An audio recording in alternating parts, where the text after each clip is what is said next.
back, everybody, to the Triad of the Force podcast, a podcast from Puerto Rican friends coming together to do deep dives into Star Wars and other nerd-related media. These are Batch Fridays. I know the title is The unoriginal. last one. Please forgive us. And we are talking about the series finale of the Bad Batch. Oh my god, I cannot believe it. I am still kind of bittersweet, kind of in shock, haven't really understood how to deal with this.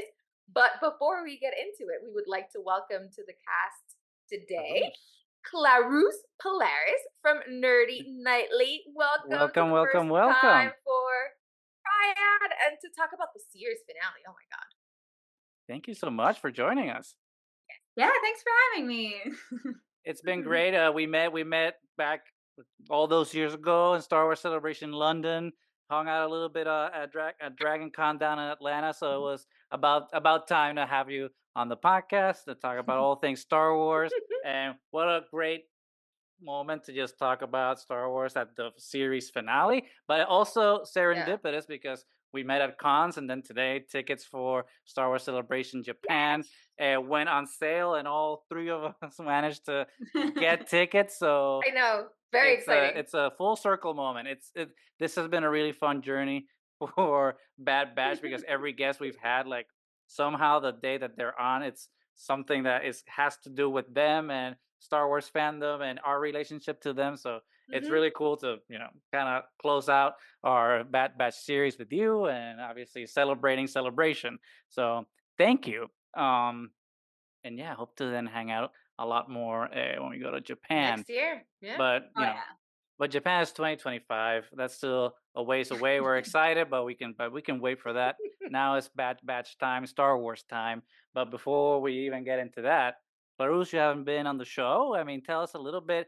Tell us a little bit about you. I know that you and Nerdy do a lot of other stuff that isn't Star Wars related, but you also do Star Wars content. So why don't you tell us a little bit about what you guys do, your relationship with nerd fandom, and your Star Wars journey.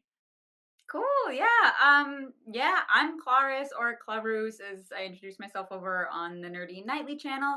Nerdy Nightly is basically all things nerdy that my husband and I cover. We do a lot of reactions. We've got some tabletop role-playing game stuff. We have a book club, so lots of like a nice variety of things. Nerd awesomeness. Yeah, exactly. Yes. Anything that kind of like catches our fancy that is nerdy. We just like to enjoy. I have been a Star Wars fan for literally as long as I can remember. I pretty sure I like wore out the VHS tape of Return of the Jedi. I distinctly remember a phase in my life where I would come home, and I don't even know. I think I was like 4 or 5, but I would either watch Return of the Jedi or Annie, and it was one of those two. That's a combination. VHS tapes. Yeah. It's legit though. Yeah. Annie. Oh yeah. And Return. Oh yeah. Completely legit. Absolute bangers. But yeah, because of that, probably Return of the Jedi is my favorite. I will defend the Ewoks until the day that I die. I love them with all my heart. And now I make nerd content, so it all worked out. It's awesome. No, so I guess it goes without saying that you choose Ewoks over Porgs. Yes. Okay, well, I'm a Porg person, but it's fine. There's space. Because Hosbando also defends Return over anything. I'm not bashing on Return. I was also growing up I did also have the Return of the Jedi VHS at my grandparents' house when I was growing up, and every Saturday I would always watch that VHS. So I 100% sympathize. But after 1999, that VHS was replaced with the VHS for Episode 1. Which back in theaters and now for May the 4th. So very excited for that because not only do we get to relive Episode 1 on the big screen, we get to have we get to watch the preview for the Acolyte, which we're very excited for. Clarus, like, how are you feeling about live action? We've had Andor, now we're getting Acolyte. How do you feel about Andor, and are you excited for what's coming up in Acolyte? I loved Andor. I think one of the best shows to come out in the past couple of Yeah. years, like Mhm. period, Star Wars or Yeah. not. Like I Agreed. just Mhm. yeah, I think it was so well done. I love that show. And so my hopes for Acolyte are very high. I don't know much about the High Republic. Mm. Yeah. I haven't really read a lot of the books. I read a couple Star Wars books when I was like very little, and I couldn't Yeah. even tell you what was in them except that there were two twins, and my friend and I would play make believe as the Yeah. twins. Awesome. And Mhm. that literally all I Yeah. remember. So yeah, so High Republic is kind of new territory for me. So I'm excited to kind of immerse myself in it. Mhm. Yeah. I had like Mhm. mixed feelings on Ahsoka, but I think Mm. Ahsoka had a certain kind of pressure on it Mhm. that Yeah. I hope that the acolyte is able to like shrug off because it's not so that timeline in Star Wars is Yeah. very heavy. Is that the right word? There's a lot of things happening at that Mhm. time that they're telling stories Yeah. about, and this is like so far removed from that I'm Yeah. really excited to see what they do with it. Yeah. And Yeah, especially with totally. a character like Ahsoka who's been like so overanalyzed that it comes with all the baggage, right? So Yes. I think it'll be really fresh to watch something like The Acolyte where I feel like they're more, creatively available to do more of what Mhm. they want, not just necessarily what they have to do. And aside Yeah. from the casting looks amazing, so I'm ready to be surprised. I'm like you, Clarus. I haven't really delved into the old Republic all that much, so I'm just ready to be surprised and impressed and watch something new. I mean, I think the clever thing that they're doing with Acolytes, like, I mean, it's technically High Republic, but it's Hmm. towards the tail end of the era where it's a new era, Closer right? So to, it's yeah, it's it's new for everybody, but it's also detached enough from the books where anyone can come in and just kind of enjoy it from day one without having to have the baggage of the books. yeah, But Mhm. also, if you've read the books, then you know who some of the characters are. But if you haven't, that's fine. But it's also close enough to the prequels where it's familiar. I think it's a sweet spot where it's fresh enough, but also familiar enough for everyone to kind of come in and just enjoy it. So Yeah. there's gonna be some fans that aren't gonna like it, but those fans aren't gonna there like always anything are anyway. those fans. There always are those fans. It's Yeah. fine. Uh, but one side I think of Lucasfilm that I think has consistently been really good and also unbound by expectations to an extent that the live action stuff is bound is animation. Animation. Animation, Clone Wars, Resistance, Rebels, and now Bad Batch, I think, and Tales of the Empire and Tales of the Jedi have been Visions. really envisioned. That's Vision. How could I forgot Visions? Jesus Christ. Have been like really fun projects where they get to have way more fun because there's less I wouldn't say baggage, but because less people watch it, I feel like they're able to get away with doing a lot more And just freedom because of storytelling. the medium itself, like Mhm. animation lends itself for more Mhm. fantastical, beautiful stories, in my opinion. I'm a huge fan of animations, if you haven't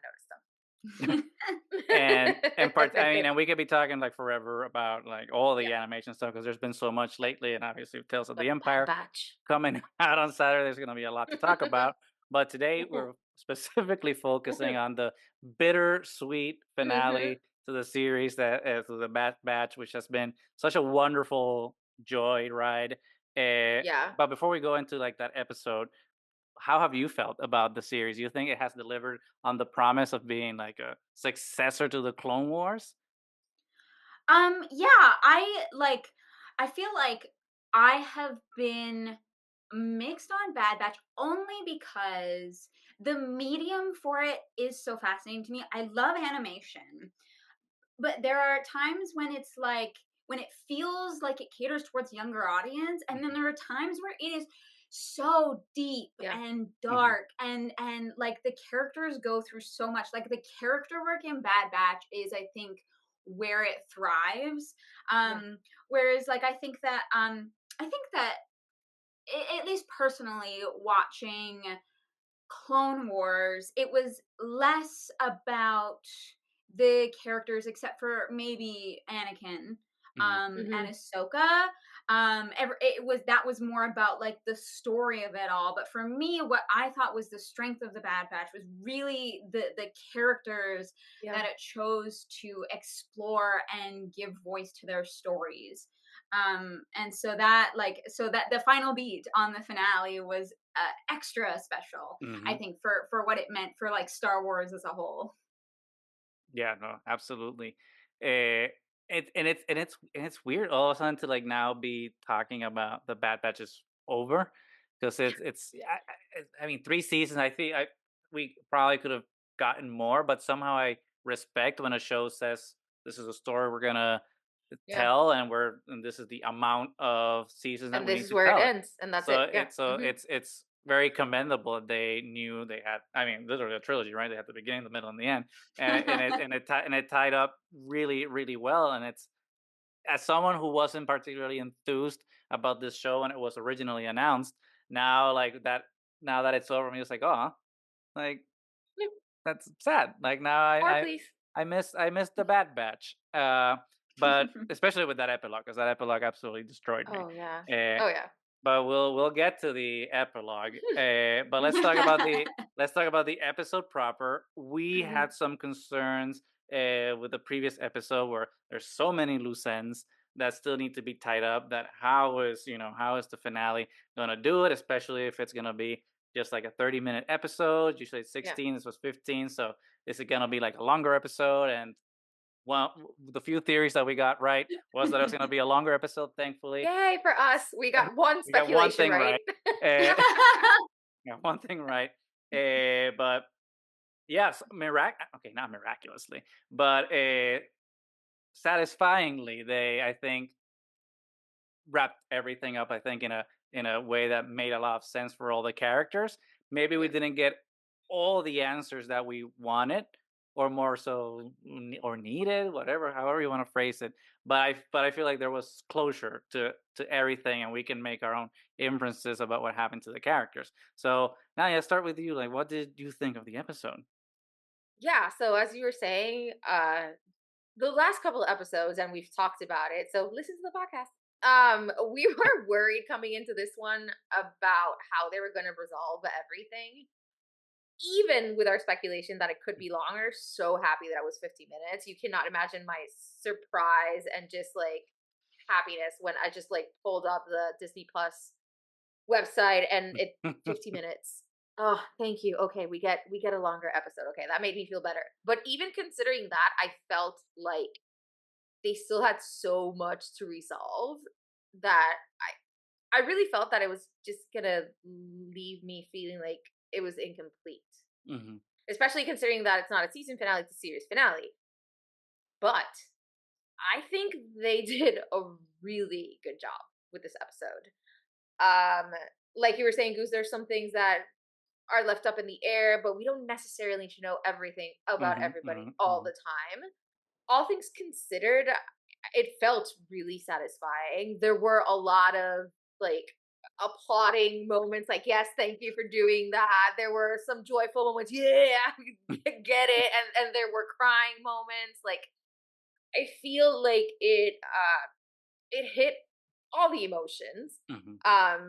Before watching it, my social media game is terrible, so I don't know what's happening. But Hosbando had looked at some things and it said that like it made people cry. So the Hmm. entire time I assumed that because it made people cry, somebody was gonna die.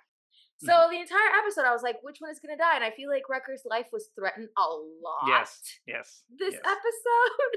So the entire time I was like, and what am I gonna do? What revolt? What? It's the last episode. What am I gonna do? Not watch it anymore if Hmm. they kill Wrecker? So I'm very happy they all survived. But but yeah, I feel like it was a satisfying ending. And it left enough loose ends that you can explore different storylines if that's what they choose to do. And it also leaves the mind open because not everything has to be completely closed off. I like leaving room for imagination and for us to actually think about where we want the characters to end up as well. Like not everything has to be cookie cutter. So all in all, I was actually very happily surprised with the episode. Yep. Agreed. Clarus, what do you think? I loved so much about it. I feel the one thing that I feel so weird about is that for a while it felt like Bad Batch was going to be the show to answer how Palpatine returned. Right. Mhm. And then at the end of the episode, all of the data gets destroyed and Omega goes away, and we know that she never gets recaptured. And Right. so it was one of those like weird bait and switch things where I was like, I think Star Wars is trolling that section of the audience that's like, Mhm. what they said was somehow Palpatine returned, and they get upset over this one line, right? Yeah. And Yeah. um and so I feel a little bit weird that that was the direction that it felt like they were going. Then they're like, nah, fuck you, like. Yep. Yeah. Yep. Screw this. Scrap everything. Put it all in Project Stardust. Yeah. Forget about Project Well, Necromancer. but no, but Bye. that's the other thing. That's the other thing is I was like, so are they implying that because Omega escaped, that the Death Star was built? Yes. Yes. Yeah. Yes. I think, and I've seen that narrative That's online, so which dark. I 100% kind of like. Well, but in a way, it saves the galaxy in some backwards kind of way because it keeps diverting Palpatine's plan of immortality, which means that it saves the galaxy because if Palpatine had if the funds would have stayed at Tantus and he would have been able to complete Project Necromancer, he would have just not died Lived because he forever would have been and able to ever live and forever. ever. So Yeah. Mhm. it's it's a trolley problem to an extent, but yeah. Yeah. Yeah, that was one of the things I was like, oh my god, that is so bleak. Like, It's like one of those things where everything leads to the Death Star. Everything. I mean, Andor Yeah. obviously, like he's building the machine, the parts of the thing that will kill him eventually. This also, but I will say, yeah, and I'm gonna divert from what I was originally gonna say. I did Mhm. find it kind of odd that Tarkin has the authority to divert funds from a Palpatine project because. Especially a secret Palpatine knowledge project that Yeah. Tarkin didn't really even have any knowledge about. well, he knew that the project was happening because him and Hemlock had the meeting where they Right. basically were both like posturing, like, See, I'm stealing all I your have more funds or whatever. authority. Mhm, Yeah. mhm, Yeah. Mhm. So I feel like, yeah, even though Tarkin didn't know what the project was, it definitely felt a little strange that, yeah, he could just come in and immediately be like, yes, all the money, send it to me instead, Yeah. basically. But I think they were just like, okay, we don't have time to, Yeah. politic it. Right. We It- can't have a meeting between Palpatine and Tarkin figuring out finances yeah. here because that would Yeah, be yeah, as they're not gonna start exhilarating as budgeting. it might be to see Palpatine and Tarkin balancing their checkbook. Yeah. Right. Definitely I not. feel like it's also kind of like the crazy scientist thing. It's like, oh, this guy is like kind of insane. He's like on his own on a mountain. When we have this like massive planet-sized weapon that we can build, yeah, priority to that Mhm. and not your science project that none of us Yeah. have oversight over. So Yeah. I don't I know. mean, but I did enjoy that scene though because it does a couple of things. One, you get Tarkin, and more Tarkin is always a good thing. We got to see like an Imperial class Star Destroyer show up, like in And it Bad Batch. looked It was amazing so good. to Yep. see. Yeah, to see like Venator Oh Star yeah. Destroyer and then an Imperial Star Yep. Destroyer together on screen was like Yep. really really cool. Yeah. But then Yeah. also the tying all the eras together, because you still have prequel era stuff, but then obviously the Imperial Yeah. things, and then you're tying it to Rogue One by dropping the Project Stardust reference, but also tying it to Mandalorian by saying Project Necromancer. So I think that's one of the really great things that animation is doing is taking all the different pieces of the Star Wars universe and kind of like bringing them together and Yes. making sure that everything is like in this linear narrative that feels satisfying. It's kind of like kind of like the MCU in a way when you see like a post credit scene and it pays off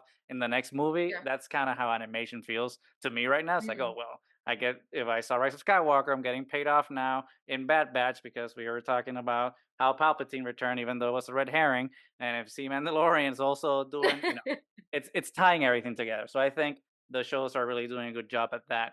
But this episode I thought was really really good, and because it was very satisfying in how it concluded all the stories in a way that I wasn't expecting, because we were Yeah. speculating originally that it was going to Mhm. be like very The Avengers Mandalorian-esque. episode with and everybody coming Exactly. in. So I was really happy Coming that it was in. just like the Bad Yes. Batch. Yeah. And I like that what they Yeah. did though was do three Bad Batches, right? You have the original Bad Batch, you have Mhm. the baby batch, and then you have Mhm. the the the batter batch, I guess, the evil batch, whatever you want to call them. Yeah. And they're like all this like triumvirate of batches kind of going around each other to culminate the show. I Yeah. thought And they're kind of was reflective brilliant. of each other. And then you add the CeeLo Beast in the middle of it. It's so good. And the fact that one of the things that like I was very looking forward to was the answers for the CX troopers. I'm just like, oh, Yeah. these are clones of the Bad Batch, and it's just like the Nega Bad Batch and all those things. And then in true Filoni fashion, even though like this was Jennifer Corbett and Brett Rao, but Filoni's notorious for this. Every time you Mhm. think someone is something, it's just not that. Nope. It's just Nope. its own thing. Yep.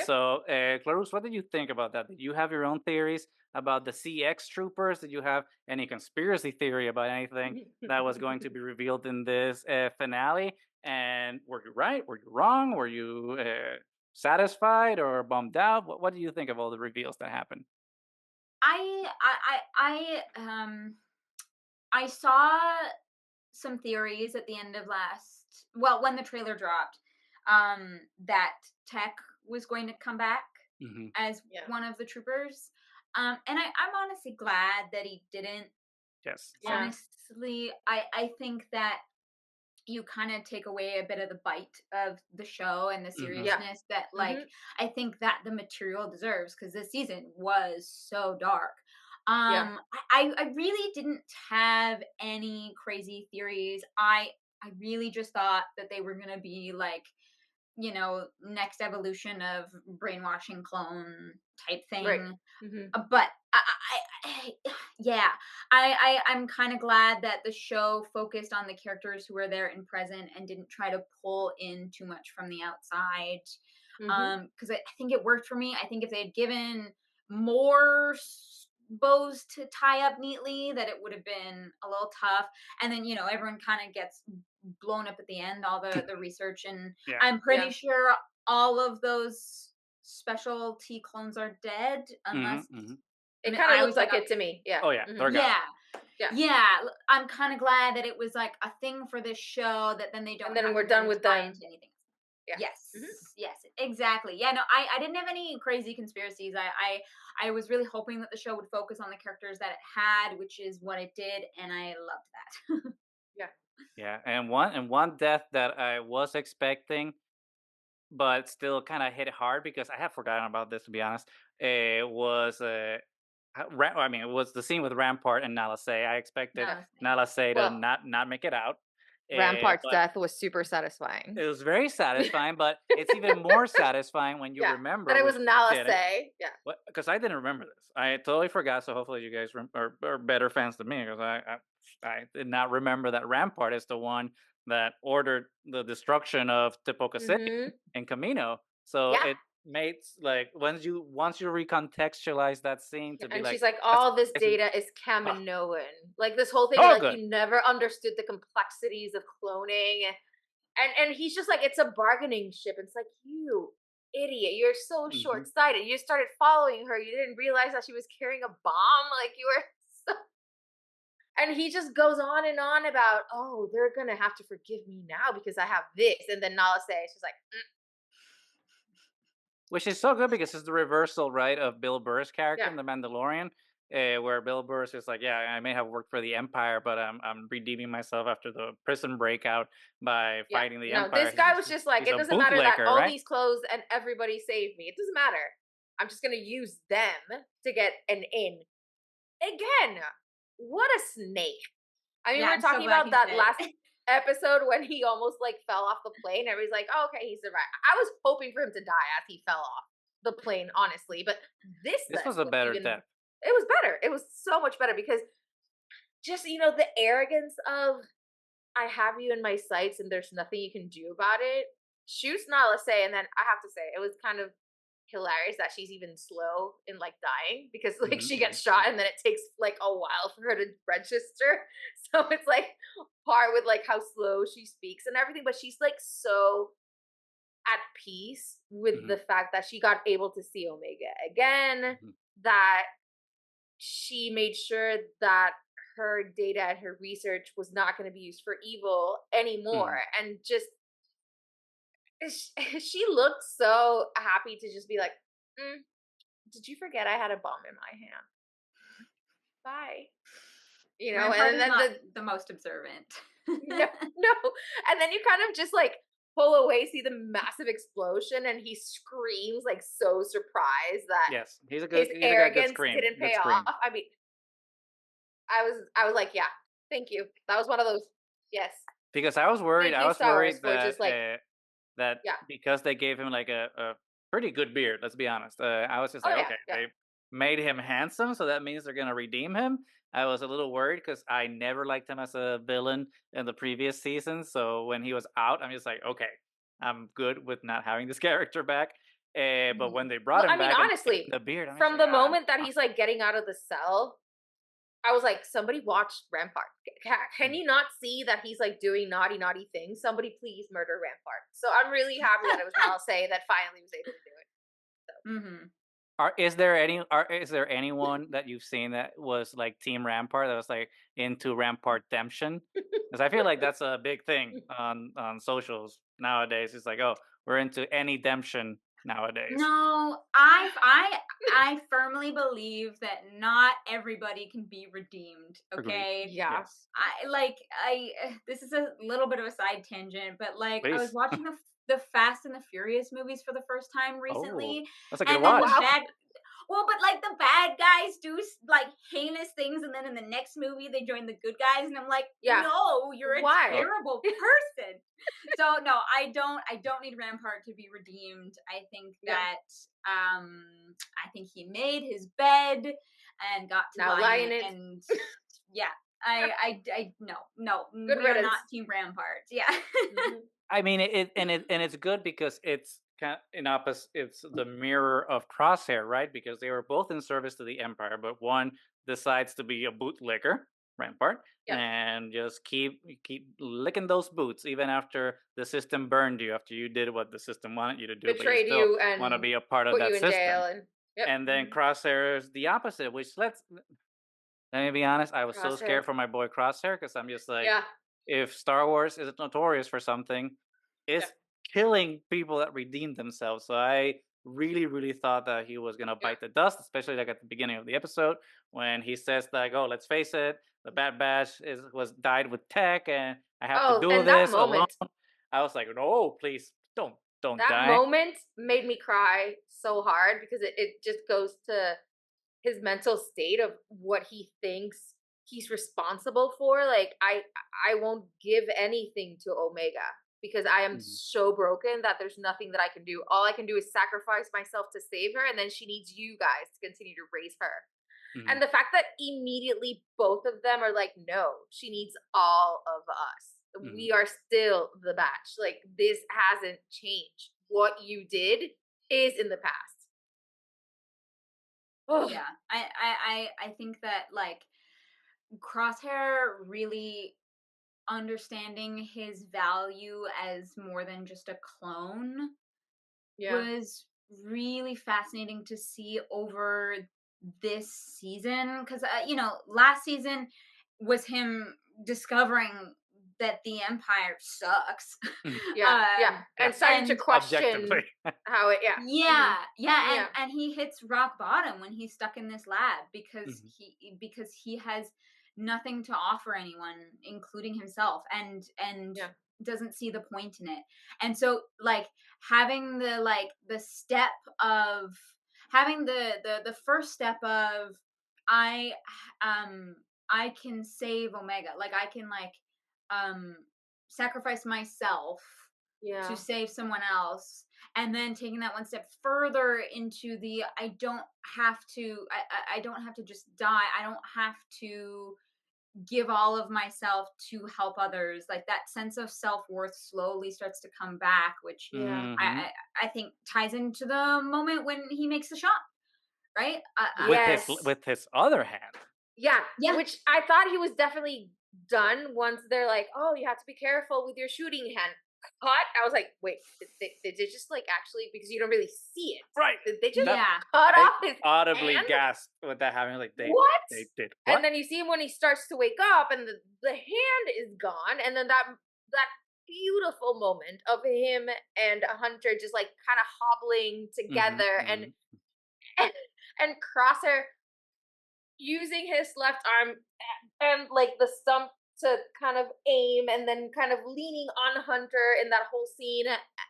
Oh my god. And how he's still doubting himself and how Omega is just blind trust at this point. I trust my brothers. You can do this. And Crosshair is still doubting himself, but even Hunter at this point is like, she knows what she's doing. She placed her trust in the just do it. And then that shot, especially after we were freaking out so hard when he missed the shot to put the tracker on the ship, which was a much easier shot. This shot was hard. I mean, the redemption of like that one moment and Omega just being able to just, you know, kick ass.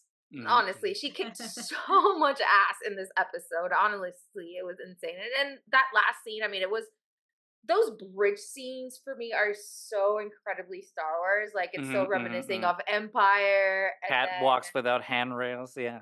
Yeah, and Kylo with his dad and the whole thing. And animation, I feel like water is always hard. And the fact that they did it at night with rain, with the lightning, like the visuals, especially of that scene, was mind-blowing. The episode itself was, but that scene specifically was crazy to me. Yeah. How did you guys feel about that scene? Clarus, please. Yeah, no, that was the moment it was all building to, and so I think that the payoff was so worth it. Like just that like excitement but also relief, like that like tension in your chest, like it was very, very tangible. And so I think that they did an incredible job really like setting the tension and the stakes for the show. The one thing is that I did find certain parts of it very dark. That scene, pretty great. Yeah. There were a few times, especially in when they were fighting the troopers, where it was a little bit dark for me. And I watched it on my computer, and then I watched it on the TV, and I was like, I don't think this is a me thing.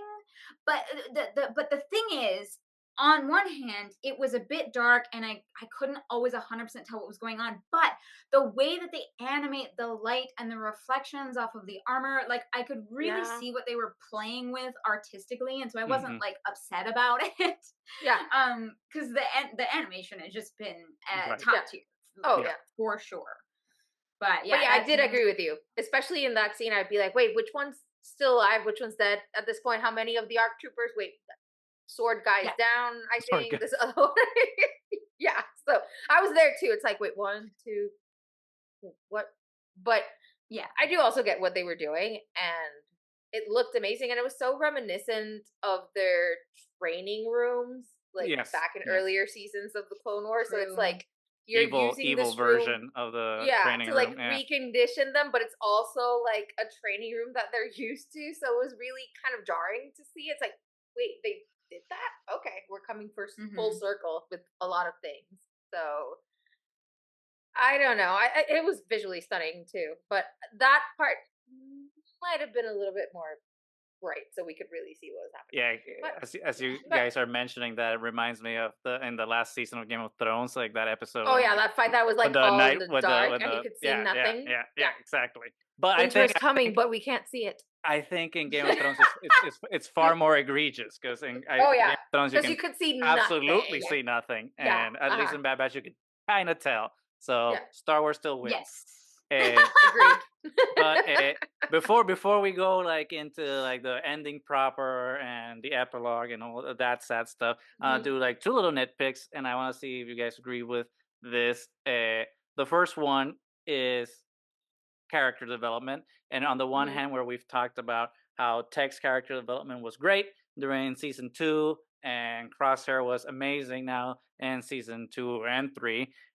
One character was shortchanged in this season, and that was Wrecker. Wrecker to me. Like, I Yeah. feel he was the cannon fodder in this season, where he's just like being put in all these precarious situations where he might die, but in terms of like getting to know more about him, I feel like we fell short a little bit. And I don't know if you guys agree or if you had anything to add to that. I don't know. Am I off base? Yeah, I Wrecker is one of those ones where I've always loved as a character, but like in any of the seasons, I don't think he's had much of an arc. Hmm. Yeah. He's like the big lovable big brother to Omega, Mhm. and he is there to prop up Omega's arc and Hmm. learning. Hmm. Hmm. And Hmm. so I agree, he gets a bit shortchanged. He doesn't have the same like kinds of things to overcome, and therefore sometimes lacks the depth that the other characters have, unfortunately, which sucks because I love Wrecker. He's like a Hmm. Yeah. big like goofball, right? Hmm. Yeah. Hmm. But yeah, no, not much of an arc. Definitely is more of a supporting character, I would honestly say. Hmm. Nani, what did you think of Wrecker's arc? Do you think that he got his? You think he got his come up? Well, not come up. This is a bad way of phrasing it. Hey, do you think he was um done right by the show? yeah, so he definitely, like Clarus is saying, he didn't really had a chance to have a lot of character development. I don't know if he's necessarily torch changed because of it, because I think there's something really honest and sincere about him that maybe you don't really need to make him, because like the Yeah. reason you get Ted is because he was closed off and kind of robotic and you want to make him more human. The reason that you give Crosshair is because he lost his way and thought that the only way for you to be honorable is to be honorable to your oaths, there for the Hmm. Empire. But there was something just so honest about Wrecker that maybe just keeping him as he is consistently is not a bad thing. Sometimes you really need your big brother that's just like always there, Okay. and you can completely rely on him. And I really love that as soon as one of those kids said, I can't Mm-hmm. climb, I have a problem with heights, that means I'm a terrible Yeah. soldier, Yeah. and Yeah. she immediately is like, one of my brothers is terrified of heights and he's Yeah. the Yeah. strongest soldier that I know. So Yeah. and he does not hesitate at any moment to say, like, I feel like he was half dying for most of the episode, and he's Yes. like, I'm still going, I'm still, you guys go do this, I'm gonna tackle this one guy and fall all the way to the ground. I mean, sometimes, slow and steady wins the race. That's true. And Why? some, How can you really improve on perfection? I guess if he's already yeah, a perfect character. Okay, I can see yeah. that. I was gonna nitpick something else, but let's move on. Let's move nitpicks to just joy, and it's the ending. I think the biggest surprise, at least to me, with this series was the ending, because many many people in the fandom, myself included, were speculating that someone was gonna die and it was gonna be Yeah. tragic, and because Mhm. nothing good can ever happen in Star Wars, especially in the Mhm. Imperial era. So Yeah. we were all bracing for kind of dark At death, at least a one death. dark ending with, yeah, Yeah. exactly, with a death or something, and somehow the show We got a finally happy delivered on ending. just giving us a happy ending, which was Yes. a Shocking. pleasant and beautiful surprise. So, Clarissa, start with you. How did you feel about a happy ending and that final shot of just the batch together on Pabu, and Emery's going with Senator Tucci to advocate for clone rights, and everyone's happy? How did that make you feel? It was a surprise, especially considering how dark the Mhm. season Yeah. was. Yeah. And a lot of the show. I fully expected, season 2 ended with Tech dying. Mhm. I know. I was But like, I'm well, still it's not this, over. right? I Yeah. know. And Yeah. I was like, well, it's the series finale. Yeah. Nala Say died, but I think she kind of has to in terms of Mhm. Yeah. the story. Mhm. But she got to go out like a badass. Mhm. And Mhm. so With a bang. I loved that. Yeah, Yeah. exactly. Yeah. Um, yeah, it was like it was unexpected, and I honestly wasn't sure how I felt about it until I saw the epilogue. Yeah. Um because I was like, oh, well, that just feels kind of like neat. Yeah.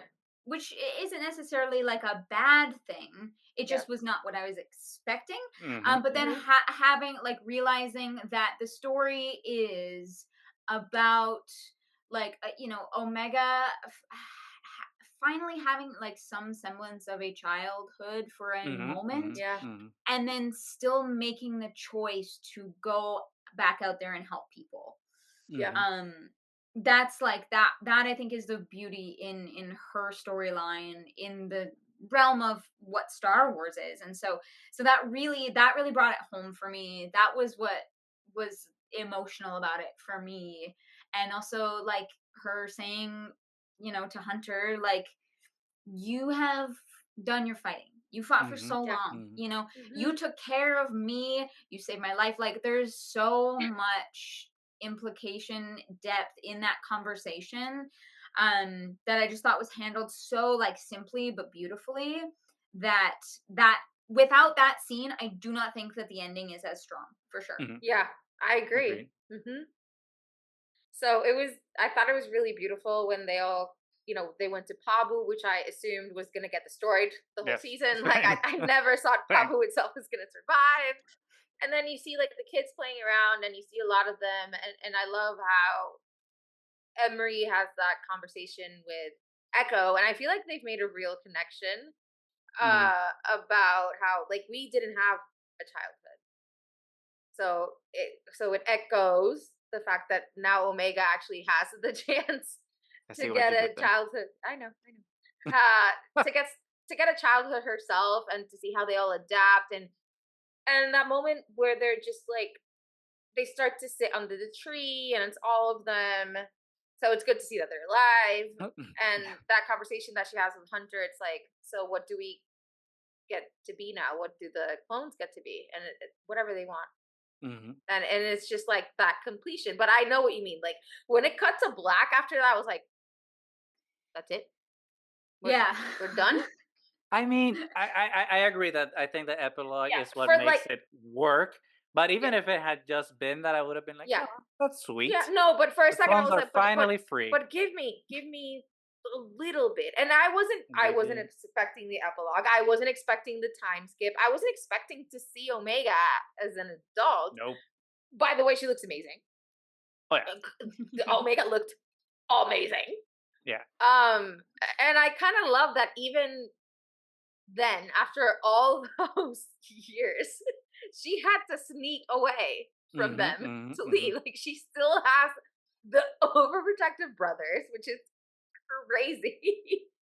And to see Hunter, kind of old and Older, accepting. older, no, Yeah, older. older and kind of more accepting, because Hunter tended to be the one that was the most overprotective. And for him to be like, okay, you're right.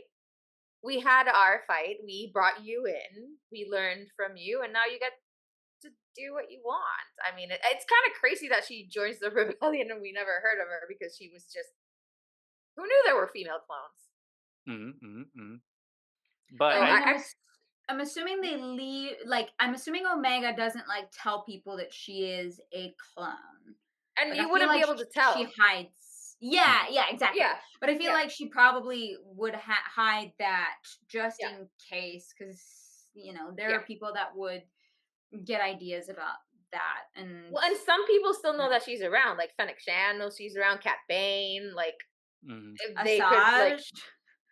We'll get to Asajj. Oh, Uh, but gosh. no, I agree. Like that epilogue is what Thank you.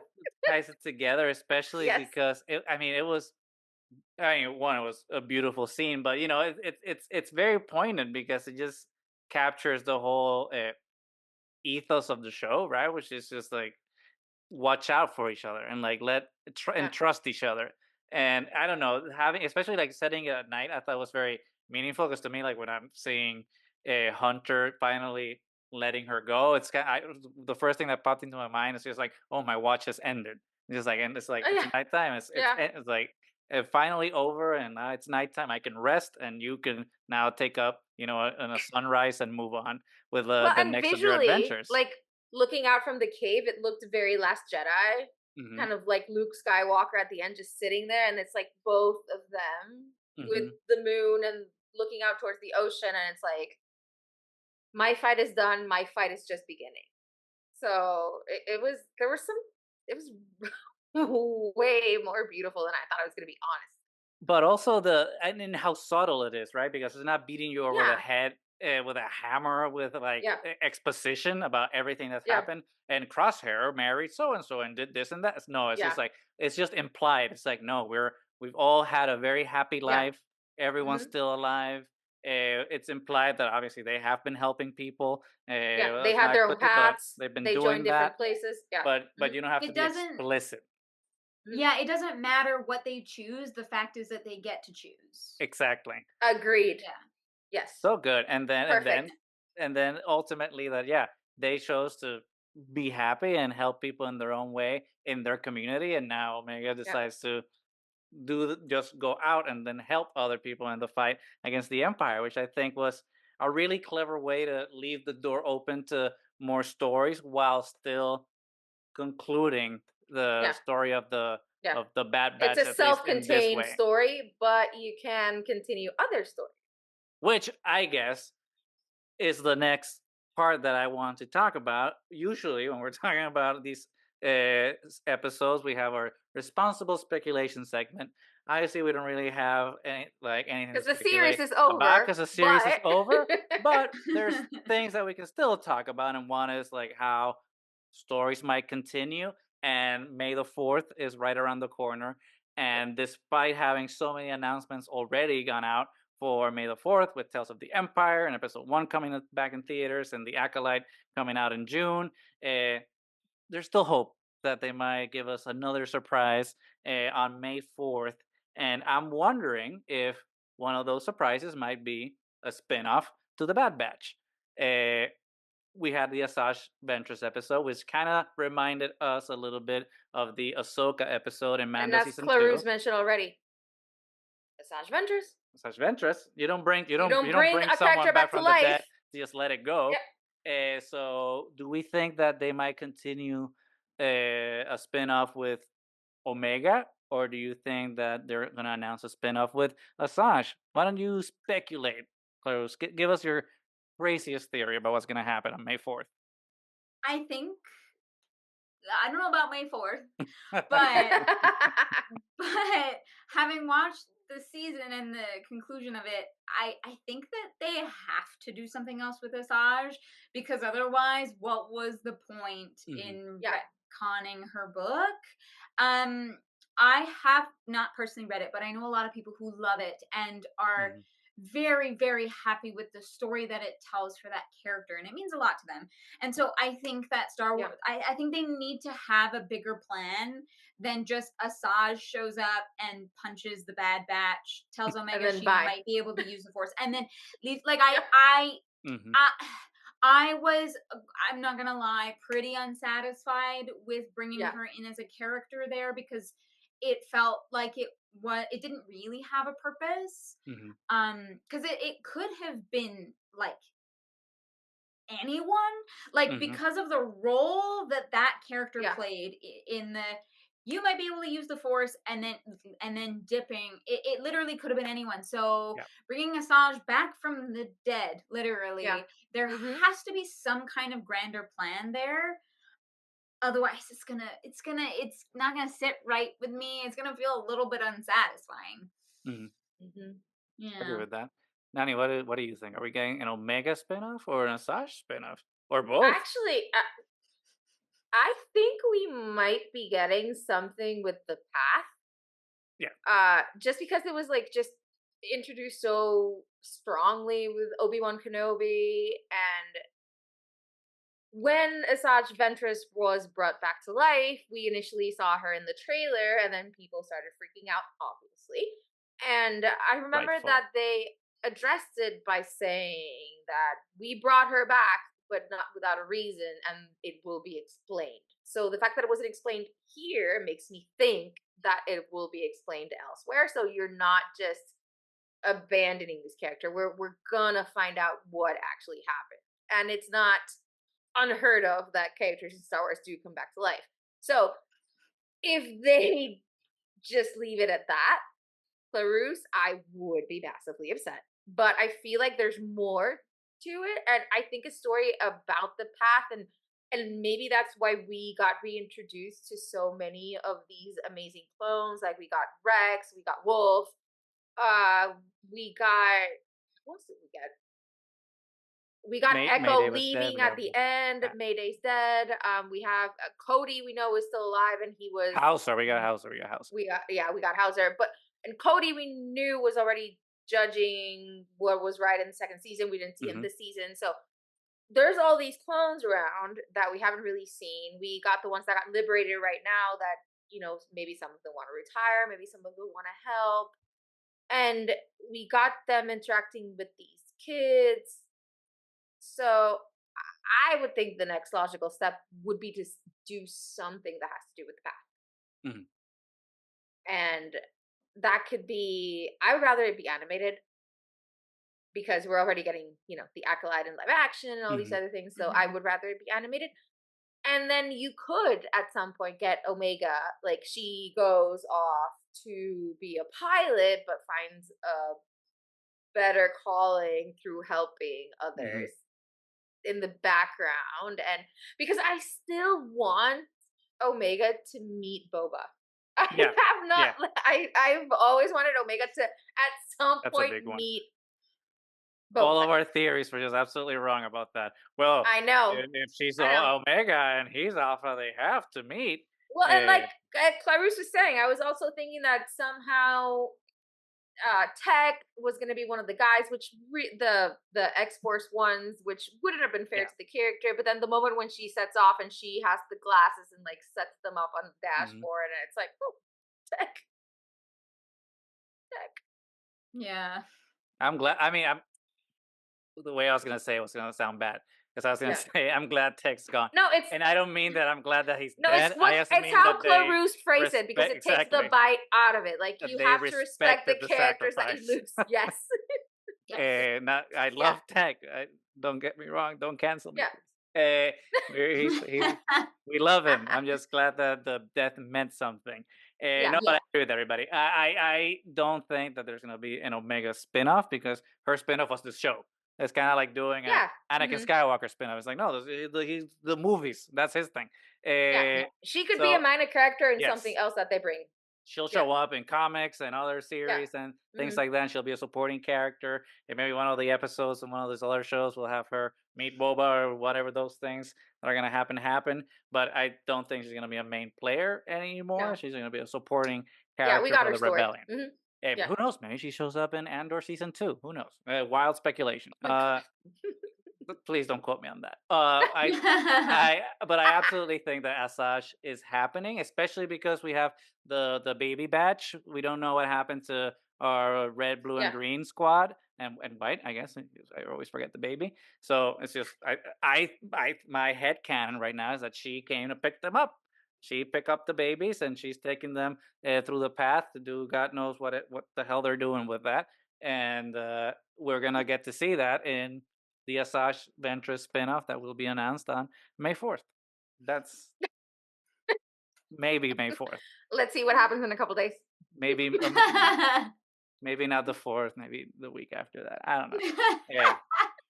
But yeah, it's been a wonderful journey, and we're Very excited Mhm. that we were able to take it. It's been, it's been bumpy. There's been the times where we haven't been too happy or frustrated, but on the whole, like it's been such an enjoyable ride. And like this last episode definitely hit on all cylinders and was action packed yet emotionally packed.